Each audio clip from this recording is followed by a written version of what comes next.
SK Border and Pager SK Border and Pager គឺជាហាងខ្មែរលក់ទឹកទូរស័ព្ទដៃ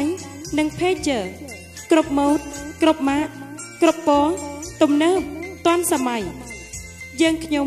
មានគម្រោងនិងកម្មវិធីប្រើប្រាស់ផ្សេងៗតម្រូវទៅតាមសេចក្តីត្រូវការរបស់អស់លោកស្រីអ្នកនាងកញ្ញាតែម្ដងថ្មីនេះយើងខ្ញុំមានគម្រោង Pager ពិសេសគឺ Free Activation Free Voicemail ក្នុងមួយខែតែ$2.99 សេនតែប៉ុណ្ណោះសូមកុំភ្លេចបើអស់លោកស្រីអ្នកនាងកញ្ញាចង់បានទូរស័ព្ទដៃល្អឬ Pager ល្អតម្លៃថោកសូមអញ្ជើញមក SK Border and Pager ស្ថិតនៅ